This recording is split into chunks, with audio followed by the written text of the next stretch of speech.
veče, ja sam Radoslav Lazić, ovo je Trijaža. Imam čast i zadovoljstvo da vam večeras predstavim Tatjanu Milenu Nikčević. Jednu šarmantnu, pametnu i mudru gospođu koja je donela jedan optimizam na ove naše terene.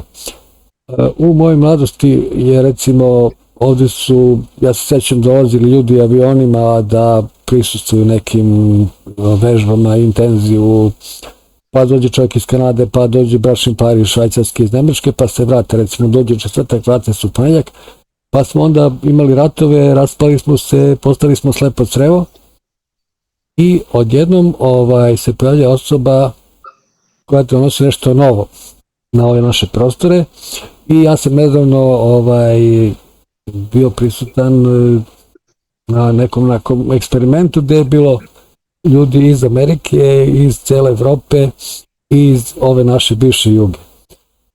Tatjana Milena Nikčević, dobro večer, hvala ti što si pristala da se malo druži sa nama. Dobro večer. Hoćeš malo se predstaviš ako što se tiče formalnog obrazovanja i ovog spiritualnog dela, da ja ne bi nešto propustio.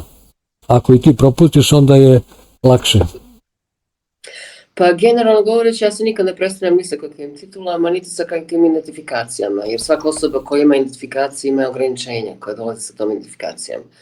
Tako i ja lično mislim da sam ja kao ličnost potpuno nebitna ovdje, u pitanju je projekat, u pitanju su tehnike i mislim da bi bilo mnogo kvalitetnije pričamo o tome nego ko sam ja, šta sam ja ili što god. Potpuno nebitna tema u svojoj ovoj priči. Dobro, možda je tebi nebitno, ali ljudima je jako važno da drugačije te doživljavaju ako si neko sa svim onim znanjima i obrazovanjima, a drugačije ako bi sad bili neki tamo koji su sišli sa planine bez snalaženja u ovom realnom svetu. Ali generalno govoreći, znamo i ti i ja, da svaka osoba koja uđe u stanje jednosti ima pristup svim informacijama. Mi koji smo završili škole, šta to znači? Učili smo po klasičnoj školi, jel tako? Znači, odeš, nabubaš neki predmet za ispit, odeš, položiš taj ispit, poslije godinu dana ti nemaš pojma šta si ti položio, realno pričamo. Tako da znanje kao znanje, šta to znači? Ono što su nas učili u školi, znanje znači samo da te preslišavaju u onome što je neko već osmislio. Kod nas se niti se, kako se kaže to, niti se daje benefit za kreaciji, za kreiranje nečem novom, niti imaš dozvolu da razmišljaš svojom glavom, nego u suštini samo ponavljaš što je neko rekao nekada davno i to imalo smisla tada u tom momentu. Ali evo ja sad, sve što sam ja učila, istina ja sam stara generacija, ali sve što sam ja učila u školi, sada saznajem da sam učila pogrešno. Sve, i matematika, i fizika, i hemija, čak i istorija. Znači sve što su mene u školi učili su me pogrešno. I sad ja treba da se dičim sa tim. Ne vidim. Ne zbog dičenja, nego zato što si ušla u taj svet, pokušala da se nađeš u njemu, da se snađeš, da egzistiraš i onda je se pojavila potreba da se baviš nečim čime se ne učimo u školi, pa smo vidjeli i to su nas učili, da su nas učili selektivno. To je razlog. I gde si sve tražila da nadomestiš to što ti nije dato obrazovanjem, kako si došla do gde si sad? Pa, originalno, ja sam radila kao socijalni radnik i dječji psiholog u Santa Barbari i u Los Angelesu, Long Beach. Radila sam u halfway houses, u foster care sistemu, znači to je sistem koji je napravljen za udomljavanje djece, koji nema veze sa pomaganjem djeci, već je napravljen sistem da se pravi biznis manje više od toga, da se ljudi zapošljavaju, da account ima posla, da ljudi koji rade usvajanje djece privremeno, da oni, to su hraniteljske roditeljske familije, sve što. Anyway, uglavnom hraniteljske porodice. Tako da sam radila jedno vrijeme, 3-4 godine u tom sistemu, nisam se snašla, to jest nisam vidjela da donosim ikakve rezultate. Znači to je meni više bilo zabava za sistem, da se na takav način izrazim. Zabava za sistem kao sistem, američki sistem u kome sam živjela, gdje su svi bili zadovoljni, su svi dobili platu i svi su imali svoje, na primjer, moj zadatak je bio da realno govoreći, ja sam radila za privatnu kompaniju Guadalupe Homes, koja je recimo dobila djecu od države.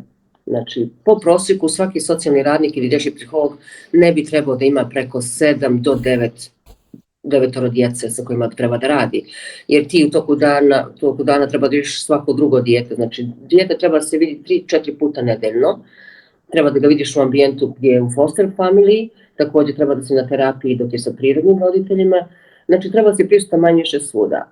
A realno, to je onako idealno neka slika, a realno, umjesto od 7 do 9 djece, svako od nas ima oko 30 i nešto djece. Što znači da je to potpuno bilo surrealno, ti možeš da pratiš i progres te djece onako školski kako trebalo.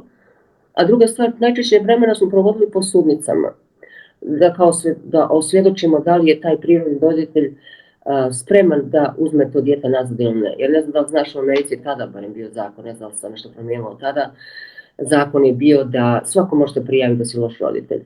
I onda sistem ne pita da li si dobar roditelj ili nijesi odmah, nego ti oni uzmu dijete na 6 mjeseci i onda u tih 6 mjeseci ti treba da dokažeš da si dobar roditelj. U međuvremenu to dijete je već u sistemu, već je kod hraniteljskih roditelja ili u nekim halfway house, to je kuća na pola puta što oni kažu.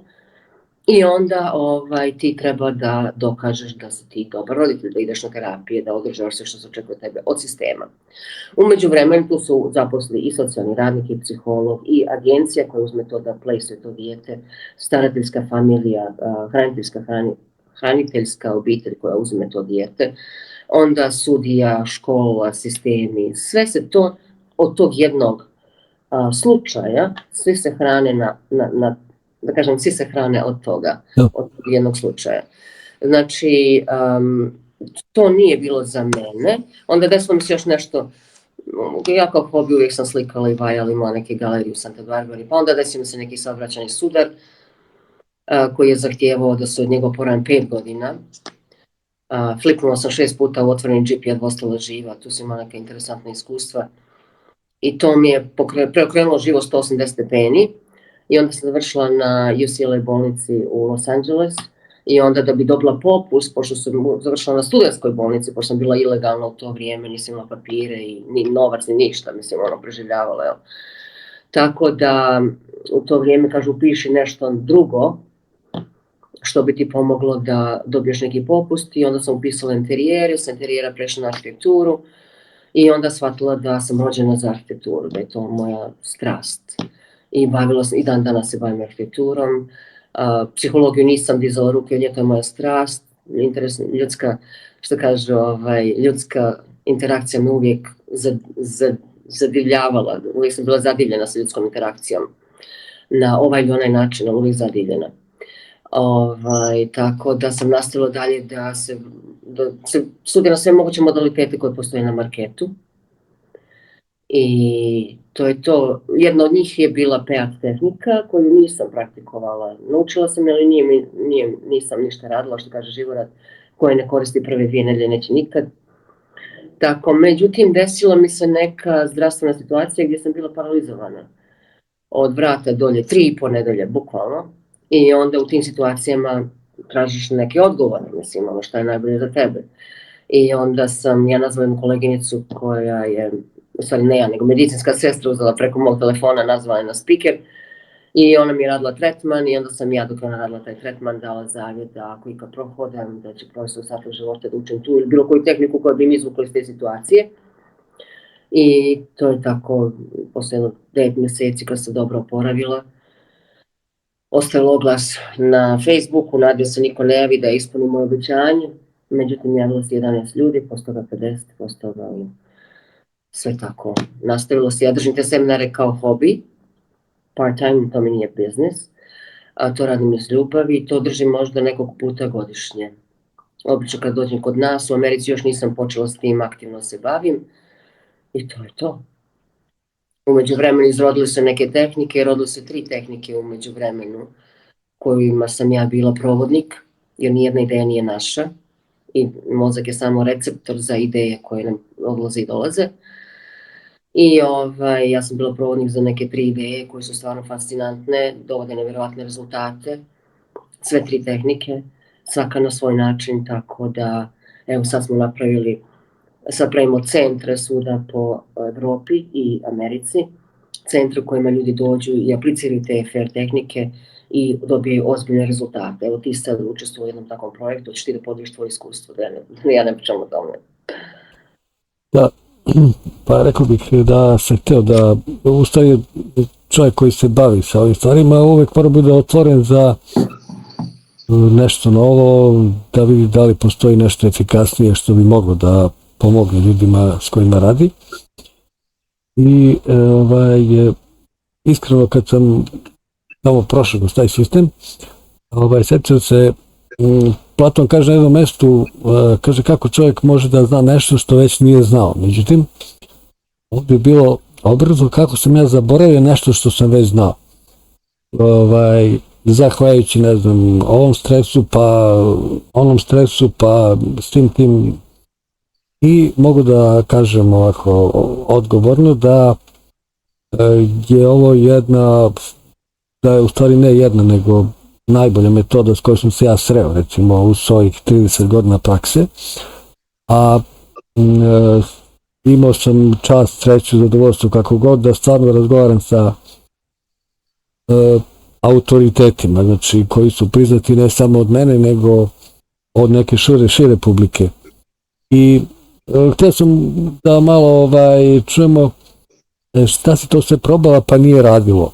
Ili si htio da nešto bolje radi pored peta, recimo, jer vidim da postoje ti guruvi sad, kako ih ovdje zovu, life coachevi, psihoterapeuti i mnogi koji su u stvari prilično kriju iza svih tih svojih titula, a da sami nisu dostigli neke nivoje koje bi trebalo. Recimo, ja ne mogu da kupim sad, da mislim, mene ovako pročeo da prodajem neku sredstvo za rast kose ili neko ko ima 50 kila više i pričati kako da ti smršaš sada. Mislim, prva stvar je pa što ti nisi smršao, mislim, ajde pođi od sebe pa da vidimo da to radi, pokaži sliku kakav si bio ranije, kakav si sad i onda mogu da ti verujem. Ja sad ovako ti da 50 kila više ili tako ćelav kao ja mi pričaš neke priče o rastu kose, o duhovnosti i tako dalje. Eto, to je to sam htio da čujem gde se sve nisi našla, pa je na kraju došlo do te metode. Koliko godina je to trajalo? To lutanje, traženje? Pa što se tiče lutanja i traženja, kada je u pitanju poznavanja ljudske naravi, ljudske prirode, čovjeka, psihe, to me od 19. godine vuče, znači od samog početka. U Americi sam prisustvovala, ja mislim, skoro, ako ne na svim mogućim seminarima i webinarima koji su davali mimo fakulteta. Studirala sam i kabalu. Sa kabale u stvari bila jedna interesantna debata između jedne žene iz Izraela koja je dobila neku Palestinku koja je ispala njena odlična prijateljica, pa su njih dvije htjeli da naprave neki dogovor između Izraela i Palestine. Ovo je pričam davno bilo. Međutim, to se nije desilo, ali na tom skupu sam upoznala neku starijeg čovjeka koji me poveo, recimo, da studiram Kuran. I tako da, skakala sam manje više, ja mislim da nema, jer gledaj, da ti donosiš bilo kakav zaključak, ti treba se izložiš svemu. I sam da dođeš do zaključka, ne da ti neko kaže, ovo je jedna tehnika i ona samo radi, ništa drugo ne radi. Ili ovo je nešto najbolje što si ikada vidio do sada. Ja volim da se izložim svemu i onda sama da dođem do zaključka šta je najbolje za mene. Jer nije sve za svakoga što kaže život naš. Za svakoga ima poneka određena stvar koja mu odgovara, fituje, koja je najbolja za njega, koja najviše donosi rezultate za tu osobu. Znači, to što je moje iskustvo, to je moje iskustvo. To nema nikakvog efekta ni na koga ko ovo sluša. Pričamo realno. Dobro, može i tako, ali moglo bi drugačije kad bi sad mi ulazili u sve te sisteme, međutim, prihvata se. Ali manje više izložila sam se svemu što postoji na marketu, ali bukvalno svemu. I ogroman novac uložilo to. Mogu se napravim tri ozbiljne kućerine od tog novca koje sam uložila u edukaciju. Da, dobro.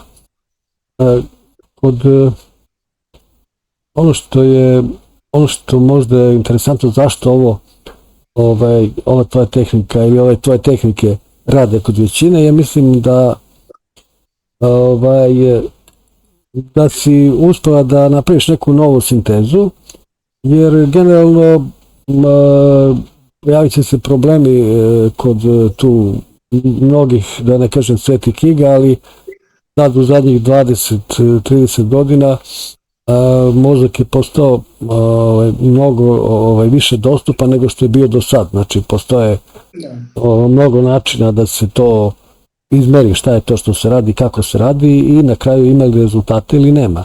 Dok su svi ovi sistemi postavljeni mnogo ranije i to me asocira na astronomiju i astrologiju kad su pronašli durbini, one teleskope.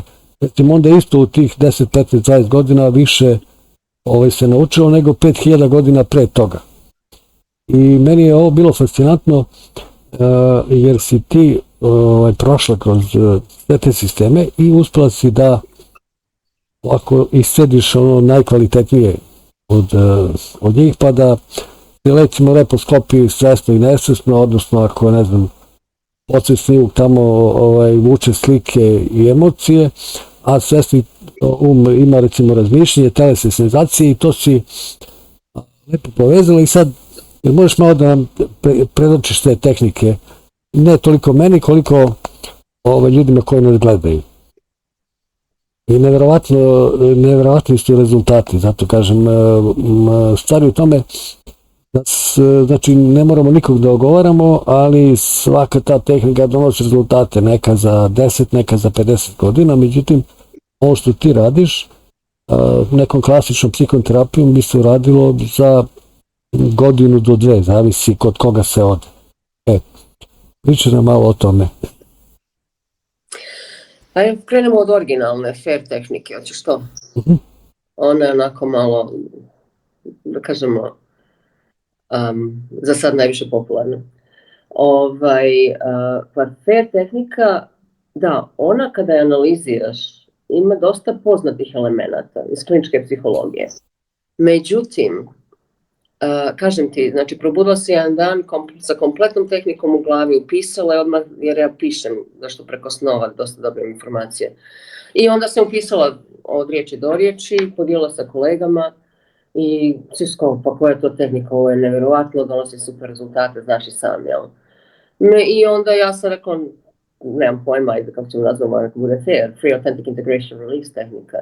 I onda smo podijelili, originalno sam rekla, ok, dajte mi 100 ljudi koji hoće da učestvuju u studiji, koji će da naprave 100 besplatnih tretmana. To je bilo za vrijeme korone, ono kad počinjalo, prije korone što je počelo. I taman za vrijeme korone se ljudima ponude besplatni tretmani, ko hoće. I nije se javilo 100, javilo se 300 osoba. I oni su svi odradili oko 100 tretmana. Mislim da smo mi u 6 mjeseci imali preko 90.000 100% uspješnih tretmana. 2 tretmana nisu uspjela. Jedan je bio zašto neka žena nije, kad je iznijela sve svoje sadržaje, nije mogla da podnese da je to ona, da su to njeni sadržaji. A druga žena je kao morala negdje da ide na pola tretmana, zvonio telefon, nemam pojma nešto se desilo. Tako da one su prekinule tretman, nisu ga završile do kraja. Jer svaki tretman koji se odradi do kraja, on mora da riješi sve što čovjek unese tu. U kom smislu? Jer tehnika se svodi na rješavanje uzroka problema, znači kad nema uzroka mi se ne bavimo posljedicama. Tako da nismo nikakva opasnost za postojeće medicinare, za postojeću psihologiju, za postojeće parametre koji već oficijalno su prihvaćeni. Ovo nije nikakav, kako se kaže, threat, nije nikakvo, opasnost za njih. Konkurencija. Nema, zato što su potpuno različiti. Znači, većina klasične medicine i psihologije se bavi posljedicama, a mi rešavamo uzroke.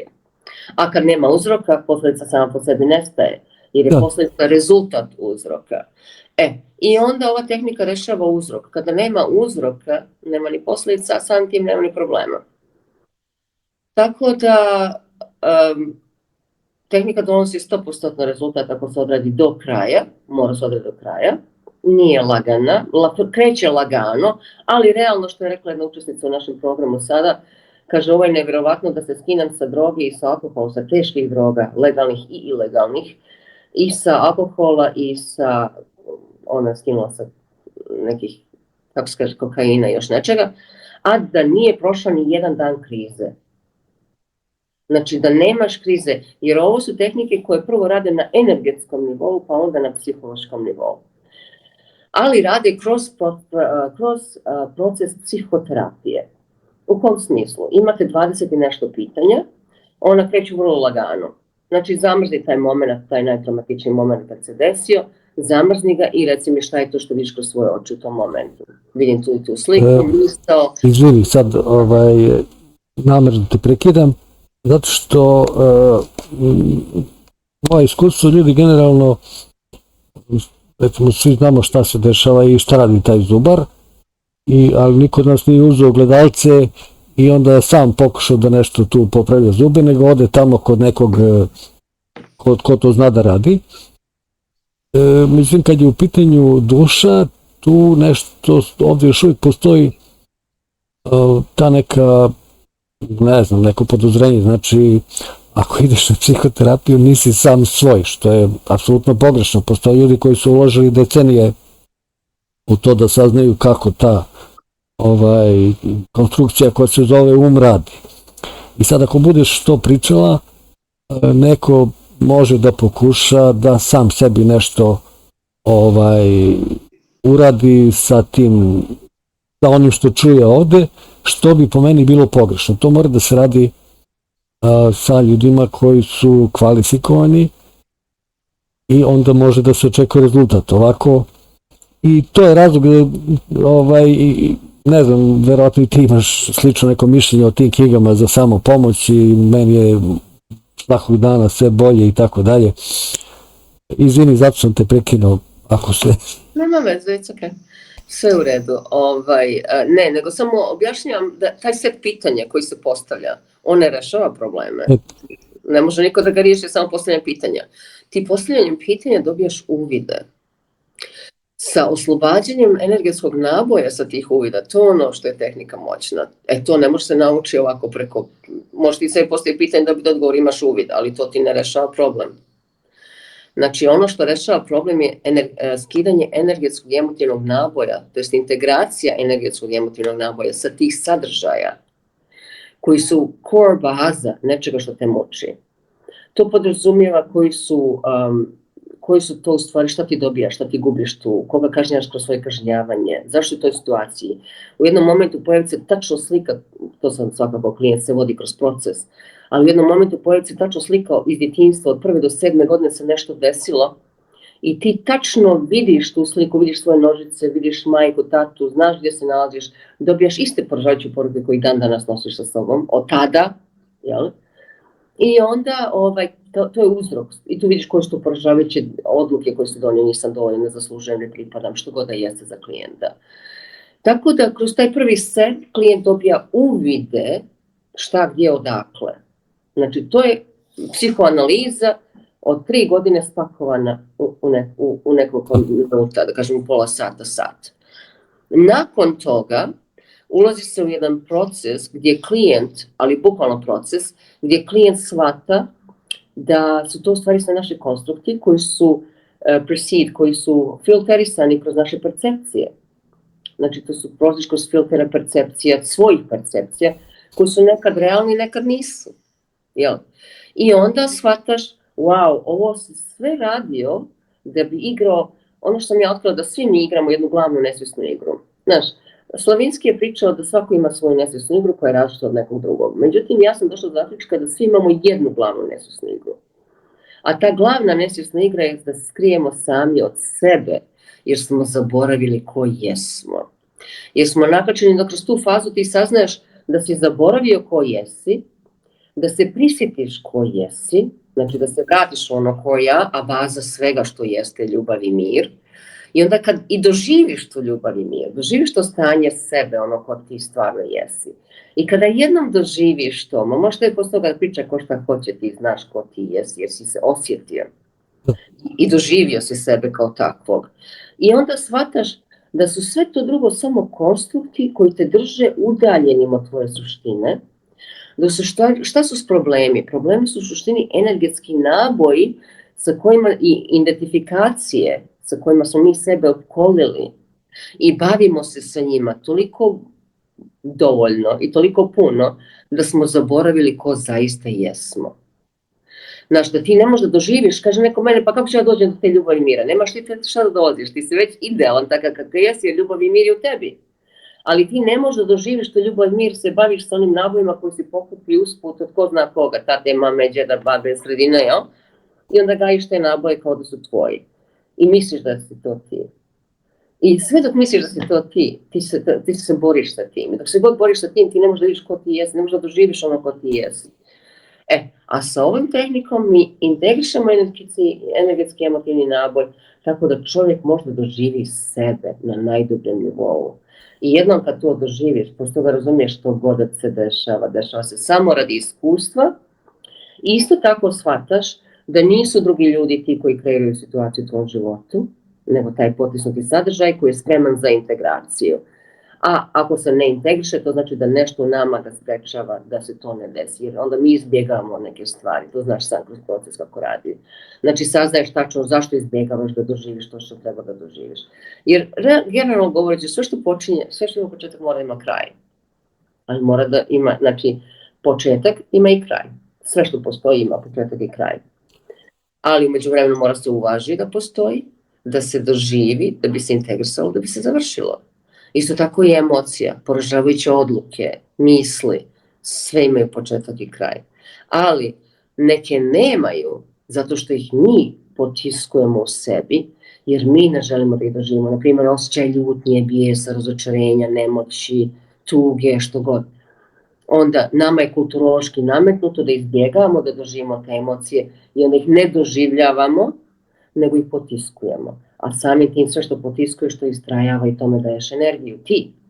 Da. I onda ti hraniš tu emociju, a ona hoće da se integriše, ti je ne daš, jer ne želiš da se identifikuješ sa njom, ne želiš da je uvažiš da postoji, nego ignorišeš, negiraš, odbacuješ, bačaš tamo neđe što god nije ni važno, jel? Da bih istakao recimo, ako se vežba zen ili ne znam, pravoslavlju, srdačna molitva ili bilo šta, čovjek radi sam i onda stvarno ne može da izađe iz tih svojih krugova koje je stvorio i koji se sami stvaraju i uvek su to iste spirale i zato je važna sad ova komunikacija, ali dvostruko je važno. Prvo, u dobroj komunikaciji čovjek može da kad druga osoba primi taj sadržaj, to je taj kvalifikovani instruktor koji ti stvaraš, to je već realizovano i sa druge strane to su toliko jaki naboj, znači to radi sa posttraumatskim stresnim poremećajima i sa velikim traumama i čovjek to bez pomoći onog sa strane koji ga prati, koji čeka da stane, da pogreši, da ga pogura, da ga povuče, šta god. I onda klijent uspe da dođe do tog rezultata. I ovo pričam zato što je važno da se vidim da jako vodiš računa o obuci tih ljudi koji trebaju da rade to. Znači, oni su neka garancija da to može da se ostvari. Koliko sati rada to treba da čovjek da provede da bi mogao da radi sa drugima? Kako ste to postavili? Kako u grupi tamo nekoj vežba, kad je spreman, kako ide to? Pričam za buduće. Da, za buduće praktičare. Znači kada neko odluči da nauči FAIR tehniku, ili svrha duše svejedno, ili bilo koju drugu tehniku, koja je dio FAIR transformacijne metodologije, onda od nje se očekuje od te osobe da odradi 50 tretmana na sebi i na drugima. Znači ukupno 50. Najmanje 21 tretman na sebi, a ostalo na drugima. Ali minimum 21 tretman na sebi. Jer ne možeš ti da pomažeš i da radiš sa drugim ljudima ako ne pomogneš sebi prvo. A nema te osobe, ne postoji na planeti osoba koja nema potisnute sadržaje ili neku nesvjesnu igru koju igra sama sa sobom, a da je nije ni svjesna. Ne postoji. I onda kada ti radiš na sebi, tek onda si spreman da radiš i pomažeš drugim ljudima. Ali što je interesantno kroz ove tehnike, svaki put kad radiš nekom tretman, ti u stvari radiš sam sebi. Jer uvijek je 2 u 1. Uvijek imamo 2 u 1. Tako da, to je taj benefit. Znači, očekuje se 50 tretmana prije nego što dobije sertifikat. Jer ja isto tako edukujem ljudi u PR tehnikama. Ali dajemo, pošto je Života to tako setupovao, nije htio se bavi sa tim, edukacijom na duže staze, nego on ti daje sertifikat kada ti oslušaš seminar uživo ili na webinaru. I onda odmah dobiješ sertifikat. Tako da osoba koja ima PR sertifikat kao praktičar ili trener, znači da je samo prošla obuku. Koliko je ta osoba zaista stručna, to zavisi od same osobe. Znači imaš ljude sa sertifikatom koji nemaju blage veze, nemaju veze s vezom, samo su prošli kurs i ništa ne znaju. A imaš ljude koji isto sa sertifikatom koji su fascinantni, koji su puni informacije, koji znaju sve. Znači to sve varira od osobe do osobe. Kada je u pitanju PR, recimo sertifikat ili neke druge tehnike koje dobijaš sertifikate odmah po završetku. U vezi, ti si pomenula 50 sati, odnosno 50 tretmana ili 50 klijenata, međutim, rekao bih da to zbog ovih koji nas prate, a vežbaju neke druge, uvežbavaju neke druge tehnike i to, da to nije nešto što traje sat vremena, nego može da traje, kako beš, od 1 sata do 3. Od jedan tretman. Realno govoreći 2 sata, 2,5 sata sa uvodom i sa svim od početka do kraja, da.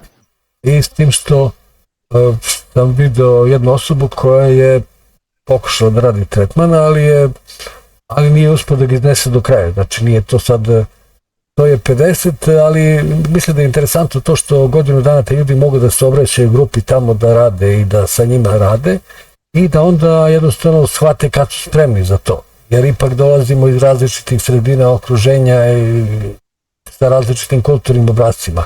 Ajde samo malo to pojasni, ja sam nabacio sam, ali ti to znaš bolje. Da pojasnim šta?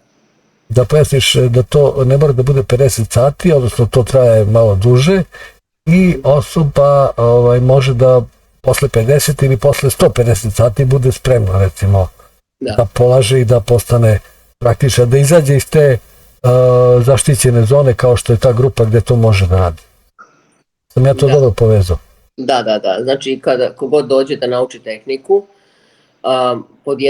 sad se tehnike fair, barem sam svrha duše se radi sad uživo, sada ću u decembru držim jedan seminar uživo u Beogradu, ali recimo fair tehnika najbolje se uči preko webinara, znaš. I ljudi dođu, uključe se u grupu, to je znači Viber grupa gdje imaš neograničen broj tretmana sa kolegama u grupi, imaš sve webinare od ranije koji su snimljeni, imate webinare za praksu gdje se vježba tehnika, to podrazumijeva, znači, bilo je jednom nedeljno, sad smo smanjili 2 puta nedeljno, svakog 1. i 15. u mjesecu, znači imamo webinare gdje se samo prijaviš da radiš ili kao praktičar ili kao učesnik, svejedno, ali u oba slučaja imaš superviziju, znači to su webinari koji se ne snimaju, to je samo za nas. I tu imaš, recimo, ako ja izaberem da budem praktičar nekome, a nikad nisam do tada radila, to je ok, zato što imam supervizora koji je nadamnom, koji me koriguje da budem sigurna da ja radim to kako treba, školski. Znači, sistem u kome se nalaze je kako se kaže to, suportirajući, jel, se sad izgleda neko novo riječ, supporting, kako se kaže, podržavajući, podržavamo jedne druge u tome. I to je to što se tiče same grupe. Znači, neograničen broj tretmana, 2 webinara mjesečno gdje sami radite sa nekim paralelno. U međuvremenu možeš svaki dan da radiš po 2-3 tretmana ili koliko god želiš, to nema nikakvog ograničenja. I imamo taj edukativni webinar jednom mjesečno. I šta još? Bilo još nešto sad, sjetit ću se sada. I posle toga ide polaganje, tako? I tu znači odradiš 50 tretmana na sebi, posle 50 tretmana ti si odmah spreman da polažeš, ako hoćeš da polažeš. Ima ljudi koji su odradili 100-200 tretmana i još nisu spremni da polažu, jer ih ne interesuje polaganje, to radi sebe, svoje duše, da bi pomogli sebe i svojim najbližima, tako da njih sertifikat kao sertifikat ne interesuje, hoće samo da ima alatku, da je tu, da pomogne sebi, unučadima, mami, tati, brati, sestru, tetkama, nije ni važno. uglavnom da je tu kao rezerva za sve u familiji da može da riješi bilo koji subjektni problem. Jer fair tehnika, ali bukvalno rešava bilo koji subjektni problem. Znači, zaista ide u korijen, u najveću dubinu i ono što je najinteresantnije, većina ljudi koje rade fair tehniku ulaze u stanje jednosti. Stanje jednosti je sve prožimajuće, sve prisutno, ono je uvijek tu. Ali mi nemamo pristup njoj zato što smo u dualnosti, igramo se te igre dualnosti plus i minus, dobro, loše, visok, kratak, pametan, glup, što god da je igra koju igramo. Znači, igramo se te dualnosti plus i minus, dok kada se odradi fair tehnika, kada se makne naboj sa polariteta, sa plus i minus, i više ni plus i minus ne znači ništa, jer su jedno, od uvijek su i bili, i onda se uđe to stanje jednosti koje je, ono je uvijek tu, ali ne može se doživi dok se god bavimo dualnošću. I kad prestanemo da se bavimo dualnošću preko ove tehnike, onda ulazimo u to stanje jednosti koje je, znaš i sam. Da. Moram da kažem da... Nisam te čuo. Koji je raj, koji je u svakom od nas. Samo ljudi nemaju pristupa tome jer se bave sa drugim stvarima. Smo došli do tog problema koji je tu jedno 500 godina, da kažem, od Dekarta je podeljeno, recimo, pa imamo materializam i idealizam koji kao nemamo, ali to ako ga ima, onda je to religija, duh, nešto što nije merljivo. Međutim, ako sad kvantna fizika mnogo toga osporava, dovodi u pitanje, možda i to i sam Dekart znao, ali je radila inkvizicija, sad inkvizicije nema i možemo da vratimo onoj staroj definiciji da je psihoterapija u stvari psiha je duša, terapija je zbrinjavanje i ja stvarno mislim da je ova fair tehnika, zahvaljujući tim tojim tehnikama koje se rade u komunikaciji, nešto što je najbolje mišljeno do sad ili najpraktičnije ili sa najvećim rezultatima, kako si i sama navela. To je retko ko može se pohvaliti sa toliko hiljada proverenih i dokumentovanih slučajeva. Svi su dokumentovani, da. Da. Sve imamo napismeno, da. I video. I kažem, uz neko skretanje pažnje da je jako važno, jer da je to mogao da reši klijent, on ne bi ni došao kod tebe, i zato jer to su jako veliki problemi koji mogu da ga, koji mu dozvoljavaju da on izađe iz tog svog ega, oklopa, kako god. I tu je važnost tog školovanog, obučenog, entuzijastičnog terapeuta koji treba da mu pomogne da on prođe kroz to i uđe u to stanje jednosti. I to sad malo pričamo ovako iz svog iskustva, znači i iz svog iskustva. Reci mi, ti nameravaš da držiš sad kurse u Beogradu, zato sam i inicirao da ovaj razgovor bude. Šta planiraš i kad i gde ovih dana? Pa od 8. do 11. decembra. Dobro. U Beogradu, u Despota Stefana 37, to je centar za heritage, istraživanje Nikole Tesle, za istraživanje njegovih radova. To je, muzej za heritage Nikole Tesle. Znači, Despota Stefana 37, to je adresa, mislim. I, znači, petak večer je besplatno predavanje. Tu ću da podijelim neku novu tehniku koju nisam do sada podijelila sa javnošću. Lagana tehnika za rešavanje nekih psihofizičkih problema. I bit će uglavnom tema kako promijeniti subjektivnu realnost. Subota i nedelja od 10 do 6 su PEAC tehnike od Živorada Mihajlova Slavinskog, koje su nevjerovatne. To će biti DP2 koji je za hitne slučajeve, DP4 koji mijenja karakterne osobine, navike, duboki PEAC koji rešava glavnu nesvesnu igru, metod kaže prsta za slamanje prostora i vremena, nevjerovatna tehnika koja za 5 minuta skida nevjerovatne traume. I uglavnom ljudi dobiju 7 tehnika od Živorada Mihajlova Slavinskog, odmah dobiju sertifikat praktičara, to je sve su prošli taj kurs, i dobijaju iskustvo zato što će u tih ta 2 dana da riješe 5 plus svojih ličnih problema dok su tu na seminaru. Znači na licu mjesta rešava odmah svoje probleme i odmah nauči tehniku. Znači kada izađeš odatle ti ćeš znati kako da koristiš sve te tehnike. Što se tiče ponedeljka veče, tu je tehnika svrha duše. To je tehnika koju smo tek nedavno, prije 2 mjeseca, završili studiju. To je isto jedna od tehnika gdje sam ja bila provodnik. Vrlo je jednostavna, ona je kraća, ona traje 20 minuta do pola sata, 40 minuta maksimum. Tehnika bukvalno te dovodi u stanje da razumiješ, da doživiš ko ti stvarno jesi, kao ova energija koja je u tebi, ta jednost, koja je sve prisutna, sve prožimajući, uvijek je prisutna tu, uvijek je u tebi.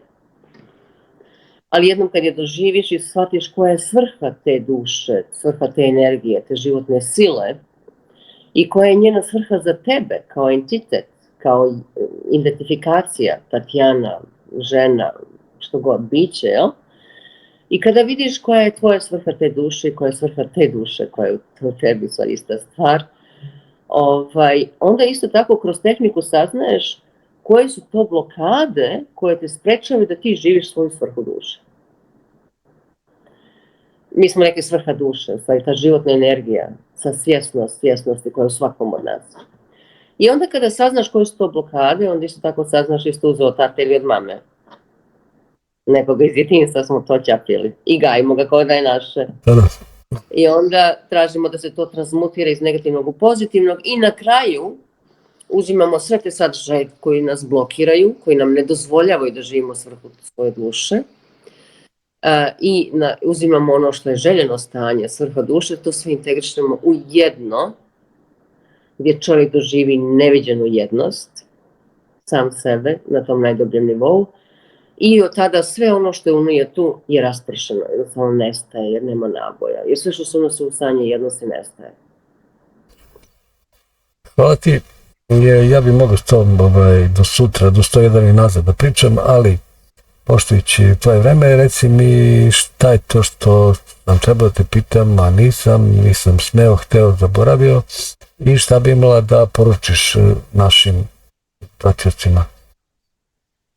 Pa ja imam pitanje za tebe, pošto si ti bio sada dio ovog našeg eksperimenta, mi sad otvaramo centre svuda po Evropi, bit će kod nas, centre u kojima ljudi mogu da dođu, recimo ovo što smo mi radili bilo je 21 dan, ali ako neko ne može priuštiti sebi 21 dan, možda priušti nedelju dana, 2 nedelje, 3 nedelje i da dođe u taj centar u totalnoj izolaciji od vanjskog svijeta i da intenzivno radi na sebi. To podrazumijeva 3 do 5 tretmana na dan, plus čišćenje od parazita, program čišćenja parazita, jer je potrebno nekad i na hemijskom nivou da se tijelo očisti. I tako da dobro je da se ljudi informišu da tako nešto postoji. To su centri koji su vođeni trenerima i praktičarima FAIR tehnike, ljudi koji su uzeli franšizu te tehnike i otvaraju te centre. To je obično po hotelima, znači odete u neki hotel 7 dana do 3 nedelje, znači 1 do 3 nedelje i tu jednostavno odete, možda imate listu šta hoćete da rešavate, možda dođete bez liste, napravit ćete listu ozbiljnih tema koje ćete da rešavate tu i to je to. Ti si sad iskusio to kako na svojoj koži.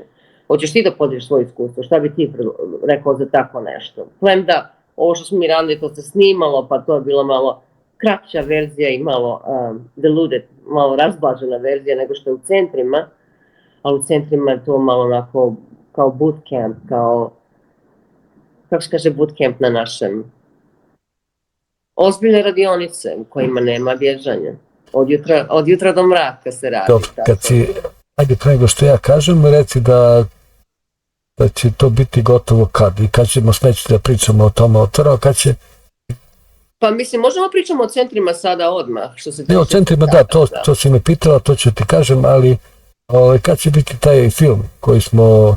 Pa ne znam, stvarno, to nije moj dio. Mi smo završili naš dio što je bilo do nas, organizovali smo, snimili smo, tako da će ljudi imati pristupa da vide kako izgleda kada ti ljudi dođu, jer vidio si sam šta smo sve rešavali To su neke nevjerovatne stvari koje ljudima treba godine i godine da riješe, mi smo ih riješili u 3 nedelje. Tako da mislim da je 3 nedelje idealan period za svaku osobu. Vrijedi uložiti 3 nedelje svog života u sebe da bi se dobio neki ozbiljan rezultat. Čak i ljudi koji nemaju problema, a imaju neke ciljeve, a ne znaju kako da dođu do tih ciljeva, ovaj program je idealan za njih također. Čak više i za omladinu i za bilo, znači što god da ti smeta, ti dođeš tu 21 dan kasnije, ti to nemaš. Da ti odgovorim na pitanje, ja sam razmišljao da otvorimo jedan centar za rehabilitaciju ratnih veterana. Odlično. Pošto to u Srbiji ne da nije rešeno, nego je nula. Nije čak ni formalno rešeno, kao recimo kao imamo neku kampanju protiv pušenja koju finansira država, a sa druge strane imamo aksize kojima hranimo penzionere, ili dobro, kao to u Americi što si pričala, znači ili rešavamo ili se igramo kao da rešavamo, a u stvari to služi samo da se ta birokratija zbrine, kako da kažem, znači da ti ljudi prime platu prvo, ti koji tamo rade, i to postaje važniji cilj nego sama ta briga o deci ili o veteranima.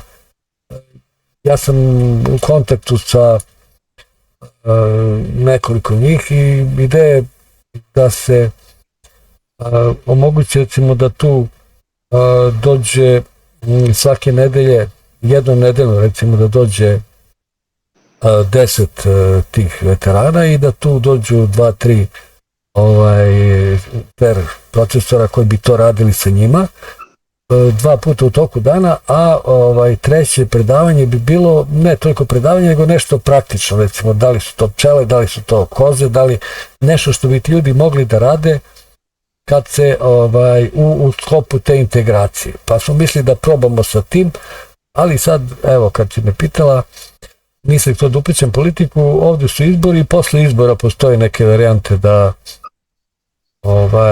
se uđe u to i da se ozbiljno uđe u to. Sad je to sve na nivou entuzijazma i to se radi, ali o svom trošku.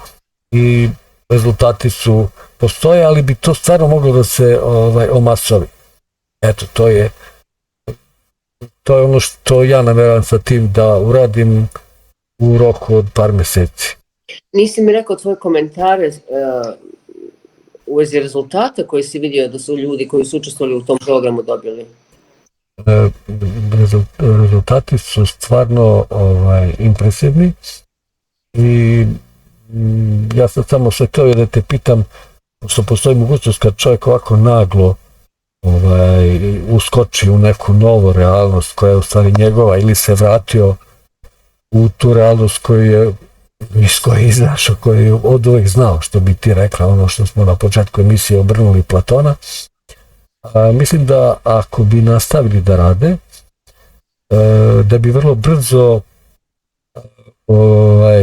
bili sigurni u tim novim blagodatima, znači da mogu da uživaju, jer pričali smo, ako sad neko hoće osloboditi droge, pored te psihičke zavisnosti postoji i fizička, koja nije laka, nije mala, i postoji nešto kao navika. Isto je sa alkoholom, ali isto je sa onim dečkom koji je ostavio štake, recimo iz Makedonije, Daniel koji je bio, neću sad da pričam o njemu, neka ljudi vide na filmu, ali došao je sa štakama, otišao je bez. On mora sigurno godinu dana da provede da bi se vratile, da bi se novo telo izgradilo, da bi se atrofija mišića, da se muskulatura nova napravi, jer to je, mislim, od više decenija sa štakama ostavlja posledice. 10 godina, da. I to je, ali ja mislim da je to svima njima jasno i niko njih neće moći da se vrati na staro. Znači, nećemo sad da se vrati na štake, bez obzira što je to neka sigurnost i država brine o tebi koliko brine i tako dalje. Svako će radije da ostavi štake i da krene u tu neizvesnost, pa možda neće da bude, ako si zadovoljna ovim odgovorom, ako ne, da ga dopunim. Kako hoćeš, samo sam htjela da čujem tvoje mišljenje, ono što ti misliš stvarno. Ja iskreno... Jer ti si učestvovao, si bio na licu mjesta, onda Da. tvoje mišljenje. Pa, Pošto sam vidjela... Aha. Ne, rekli. Ne, kad si došao, imao si otpor, ti si više došao kao posmatrač nego da učestvuješ u samom programu, to mi je bilo interesantno. I tek pred kraj, možda zadnju nedelju dana si uzeo ono udarnički da radiš na sebi, a do tada si više bio kao posmatrač, ja sam ovdje da analiziram, da vidim šta sve može, kako, gdje. Pa dobro, i to se računa. I sve se računa. Sve se računa. Da, sve se računa. Da, pa dobro, drago mi je sam mogu da budem i u jednoj i u drugoj poziciji i lično volim da dođem, da krenem bilo šta da radim od nekog tog posljednjeg stepenika. Ne znam da znaš, ali ovdje su mnogi postali multimilioneri, ali na početku su nosili gajbice, kao znaš, pa su onda ostvarili te... To super, napredovali ljudi, kako je Da, ali to ovdje ne ide tako, da ove šala, ali nije mi uspjela, pošto nisi ovdje počeš nosiš gajbice, pa onda oženiš nekog koja je već milioner i ti si milioner, ali posle ne bi da se čuje to da si se oženio sa nekom koja je već bila milioner, nego si ti kao stekao nešto tamo, pa je eto, neki lik je krenuo tako što se slikao sa Magarencetom na plaži, u stvari vodio Magarence po plaži, pa onda se ko hoće se slika i on je danas u milionima, ali njegova priča o tome i recimo tvoja i moja priča bi se razlikovale. To je ono shvatanje realnosti, zašto je nekad potrebno da, ne nekad, nego da to radimo sa drugima, da se otvorimo i da, jer ima ona tvoja priča, kad tvoja prijateljica priča o svadbi ili o svojoj svadbi i onda to priča nekoj prijateljici koja je isto bila na toj svadbi i ona kaže, znaš šta, nije baš sve tako bilo, pošto je ljudsko pamćenje nije neki, nije kao neki disk ili neka kartoteka i da se to sve vadi bezgrešno, onako kako je stavljeno sa svim tim zaradima, nego svaki put kad se sećamo toga mi nešto dodamo, nešto oduzmemo, nešto prilagodimo sagovorniku i to je ono što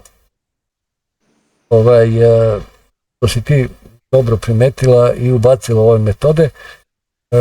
Ovdje kod tvojih metoda, još da kažem, ne mora da se desi ono kao u onom, mi smo gledali Soprana, pa, ali recimo ima jedan vic kao,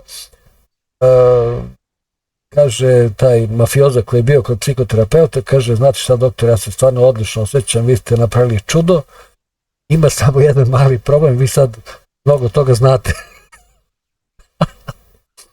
To se ne uklapa, znači mora s njim nekako da se izađe na kraj i onda je završio priču. Ovdje, kod ovih tvojih tehnika ne mora toliko da se sad nešto konstruiše. Tvojih tehnika ne mora klijent da se toliko prisjeća da na neki, ja bih rekao, pogrešan način ulazi u to neko stanje pa da ga konstruiše, nego uz pomoć te zamrznute slike mnogo toga ti kao terapeut ne moraš da znaš. Ja sam to malo bolje, ja sam to pokušao, ali mi je zazvonio telefon. Kako bi ti to objasnila? Tehnike su konfidencijalne. Znači ovdje nema priče, jer svaki put kad pričaš o nečemu ti praviš to nešto većim, jačim i još dodaješ nove sadržaje tu koji nisu ni postojali. Jer bilo šta što postoji u našem memoriji, u našem pamćenju, ono mora da postoji i moramo nalaziti dokaz za njih iste. Jer ako nemamo dokaze za te iste koje mi kreiramo na bazi, što je kako je to sarkastično. Znači imaš neko vjerovanje, da bi to vjerovanje opstalo, ti kreiraš dokaze. Da bi ostalo u tom stavu, je li tako? Jeste. I onda taj dokaz opet potvrđuje to vjerovanje. Znači sve ide u taj začarani krug. Ovdje nema priče, zato što svaki put kad pričaš ti ulaziš u te identifikacije, recimo žrtve, progonioca, spasioca, koju god igru igraš, uopšte nije ni bitna igra, ali ulaziš u te igre i onda pokušavaš da dokažeš osobi kojoj pričaš da si ti u pravu. Znači, dok ti hoćeš njoj da ubijediš da si ti u pravu, da baš ubiđenje vodi u bijedu, uvjerenje u vjeru, jel? Znači, dok ti njoj hoćeš da uvjeriš da je to što ti pričaš sve tako kako jeste, toga ovdje nema. Jer to onda stramputica, to se ide u pogrešnom pravcu, to onda ne rešava problem, nego dolivaš ulje na vatru. Znači, tehnike su konfidencijalne, iznose samo ključne elemente koje kada ti iznosiš, tvoj psihoterapeut nema pojma o čemu ti pričaš. Niti mora da zna. A ti ćeš da riješiš problem 100%. To sam znao, ali to se htio da čuju i ovi naši gledalci i pratioci. Da. I ono što je dobro, kada ti znaš, recimo, emocija nikome nije strana, svaka emocija je svakome dostupna, ali kada samo ti znaš koja je to situacija, koju samo ti treba da doživljaš i kad je kompletno doživiš, to nestane. Sam znaš da kad ljudi završe tretman i mi ih pitamo da li je to i dalje problem za tebe, 99% ljudi ne može da se sjeti koji problem su rešavali, a taj problem do prije tretmana je bio njima problem koji su nosili sa sobom 10-20 godina, možda najveći problem u životu. Da, vodio ih i kroz život, da kažem, na neki svoj način. Da, a kad završe tretman, ne mogu da se sjeti, ne može da sjeti šta je rešavao. Zašto? Jer nema više naboja. Kad nema naboja, to ne postoji više i više nije dio tvoje realnosti. Kaže neko, pa kako mogu da zaboravim nešto što je najgora stvar što mi se desilo u životu? Pamtimo samo one stvari koje imaju naboj na sebi, ali ako si doživio nešto 100%, ono se integrisalo i ono više ne postoji. Da. Pamtiš samo one stvari koje nisu integrisane. Znači, samo stvari sa nabojima. Koliko je to jednostavno. Moram još nešto da ti kažem za kraj. Posle tog perioda, kažem, bili smo,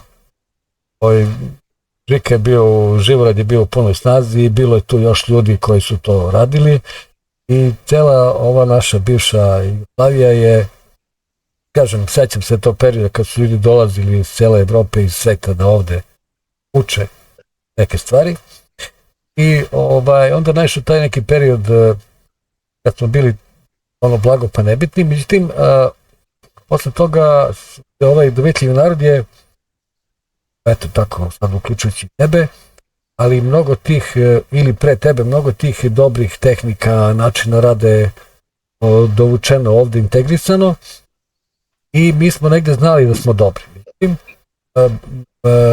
bilo je jedno malo uljuljkivanje, moram da kažem, isti sad s ovim tehnikama sve to prodrmala i ja mislim da će to tek da se razvije i da će da su ti centri budućnost. Neophodni su, stvarno su neophodni. I puno ti hvala što si pristala da malo podružiš s nama, da podeliš ovo i molim te ako bude nekih pitanja pa onda se vidimo za neko vreme ponovo. Jesi saglasna? Tu sam, to znaš. Ovako. Znaš, tako da to je ko... Ništa, puno ti hvala. Normalno domaćeljade, tako da tu sam. Dobro. Hvala ti, ja sam uživao. Nadam se da te nismo davili i vidimo se uskoro. Važi. Baš ti hvala na konverzaciji. I ono što je najvažnije, znači, držim seminar od 8. do 11. decembra u Beogradu, svi su dobrodošli, petak večer besplatno predavanje, kako promijeniti subjektnu realnost, i da ljudima najavimo da postoje centri u kojima mogu da odu na 7 dana, 2 nedelje, 3 nedelje i da riješe bilo što im smeta u životu, ili ako imaju neke ciljeve koje hoće da realizuju u svom životu, da dođu i radi toga. I to je to. Hvala ti još jednom. Hvala tebi. Prijetno. Vidimo se. Prijetno.